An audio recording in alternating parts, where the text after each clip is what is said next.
Petronas harus membentangkan asas ekonomi yang lebih kukuh bagi projek Rapid. PKR akan mempertimbangkan lokasi Rapid di Ketih dan bukan Pengerang.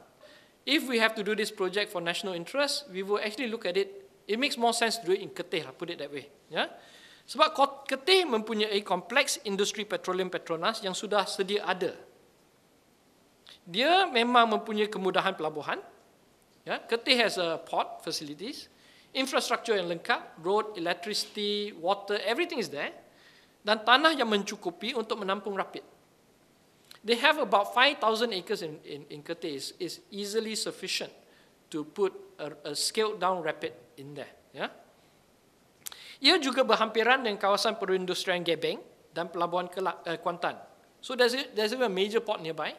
The most important thing is we are choosing Ketih over Pengerang is because dia tidak ada kesan masyarakat yang negatif. There's no negative community impact. Ya? Dan tidak ada keperluan untuk memindah atau apa-apa komuniti dan membuat ambil alihan tanah secara paksa. There will be no forced acquisition, no issues because the industrial complex is built. The land is there already. The facilities are there. We're not going to chase out 20 village and have to pay for compensation of land. Kita akan melanjutkan tempoh masa penilaian projek dan mengkaji semula pertimbangan asas ekonomi bagi projek ini. We will extend the timeline before we make the final investment decision and re-evaluate the changing landscape of the China and India market. Ya? Kami juga akan menjalankan program penlibatan masyarakat tempatan secara transparan dan telus. Maknanya, what it means is this: we will engage the community in a full engagement of community and listen to what they have to say in Pengerang. Ya? Oleh itu, kita akan melambatkan tarikh keputusan pelaburan akhir. We will delay the final investment decision. Kami akan membenarkan rakyat Pengerang masa yang mencukupi untuk menyuarakan pandangan mereka supaya mereka boleh membuat pilihan yang bebas dan dengan pengetahuan yang penuh dan jelas. Semua kajian kesan alam sekitar akan dibuka untuk ulasan awam dan semua piawaian alam sekitar akan dikuatkuasakan dengan penuh. Pada masa kini, China dan India sedang menghadapi kemerosotan dan ketidaktentuan ekonomi. Maka pasaran sasaran produk hiliran Rapid tidak begitu cerah lagi. Di samping itu, China dan India juga sibuk membina kapasiti penapis minyak mereka sendiri.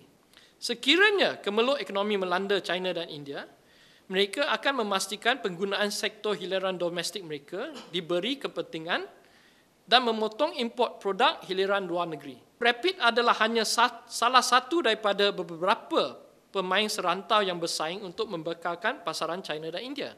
Rapid is not the only supplier to China and India. There are many other players out there.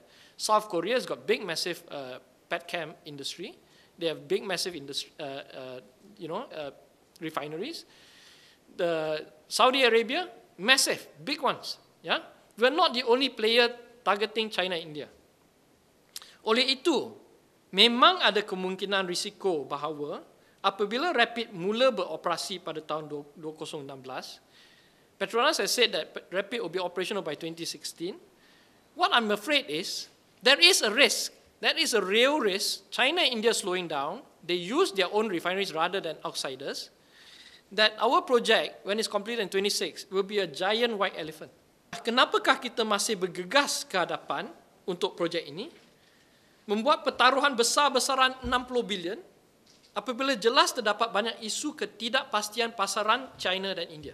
Sekiranya dapat kepentingan ekonomi negara, bahawa kita dapati projek Rapid adalah satu keperluan, if in the final analysis that this is a national importance, that Rapid is really good and it has to be done, then the approach we'll do next is, kita akan mempertimbangkan projek ini dengan skala yang lebih kecil. We will downscale the refinery. Currently, the government says 300 barrels per day. Ya, 300,000 tong sehari. Dia punya refinery capacity. We will scale it down to 150,000 barrels per day because anything above 150,000 is economical, is a good size. Yeah? But I think a smaller size is important because we are not certain how the China and India market will work out. Why overbuild when you don't know there's so many uncertainties? Yeah? And also the other thing is, Ini kalau kita buat refinery yang lebih kecil, ini akan memastikan ratio capacity pada kadar penggunaan yang lebih ketat untuk sektor penapisan domestik kita.